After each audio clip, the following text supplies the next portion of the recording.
My name's Dylan, and that's my 1984 Austin Mini City E.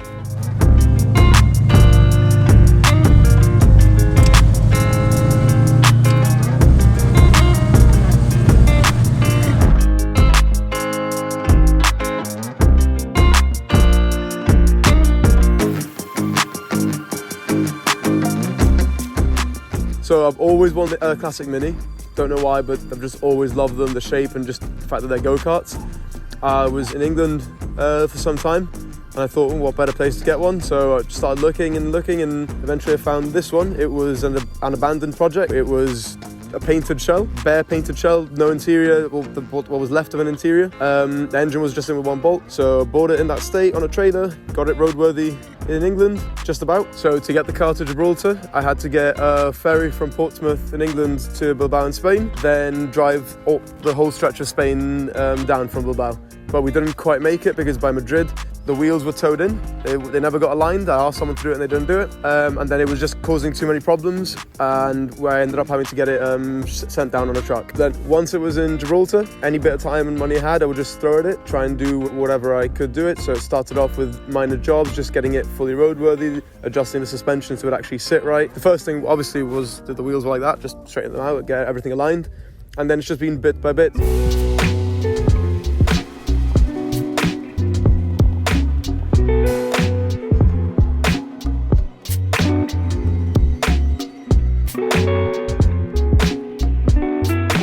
One day it stopped running. I eventually was a distributor, but in the process I took all the accessories off the motor and cleaned everything, polished. It ended up getting a sort of engine restoration, and then it's just gone bit by bit. Any little thing that's wrong, I'll try and upgrade it if I can. And yeah, we still have a lot of stuff to do.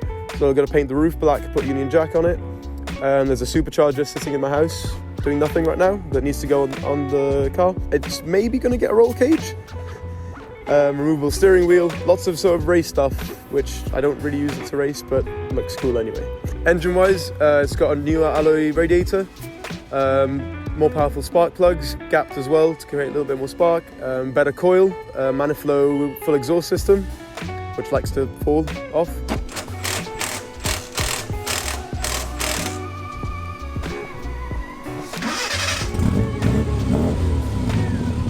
Right now it's not much. The plan is to get the supercharger onto this one, the 998cc, 1 litre, for now. And in England I've got a 1275cc motor which I want to bore out to 1293, put forced induction forged pistons and build up with better cams, better everything, just to have a fully built motor to push 120 to 150 horsepower as a goal. Right now it's standing at probably about 40 to 50.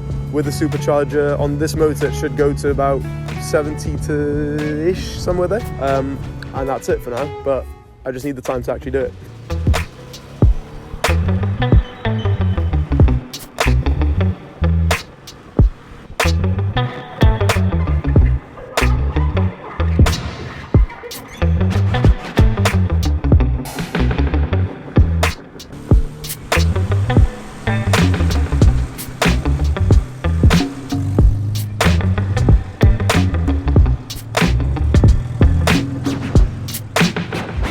Brake-wise, it's got AP Racing quad piston 8.4 inch discs at the front, the biggest size you can get on a Mini. They're not vented.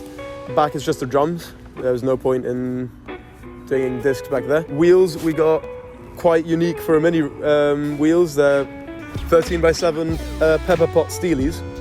So it had Mini lights. In Spain I had a bit of a crash, but luckily because the wheels stick out so much, it only hit the rim against someone else's car.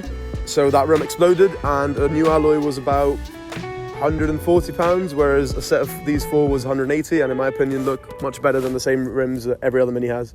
Suspension wise, it's on high-lows, so adjustable Mini suspension. It's still on the original cones. If you don't know, Minis use rubber cones. No real need to swap that out for what I use it for.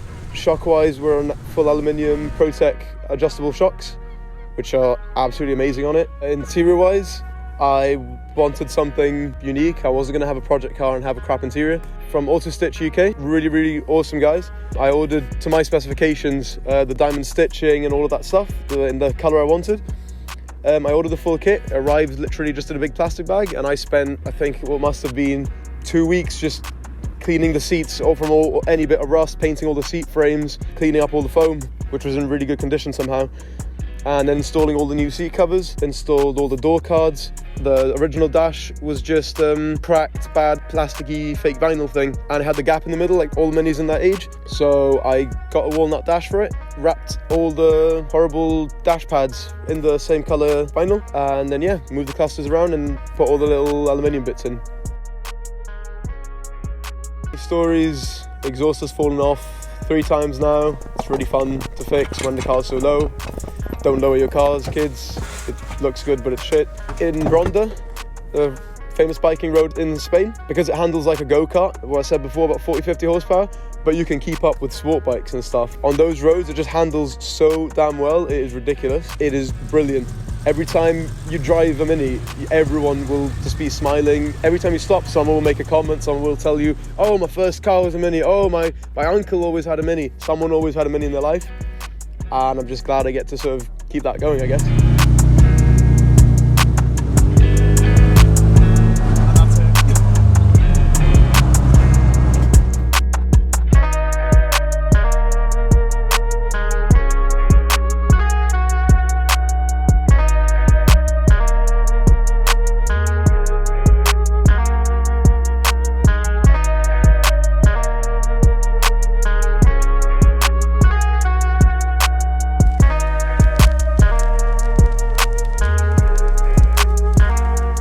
I don't know why I always like Minis, but here we are. I absolutely love this thing so much I got it tattooed on me.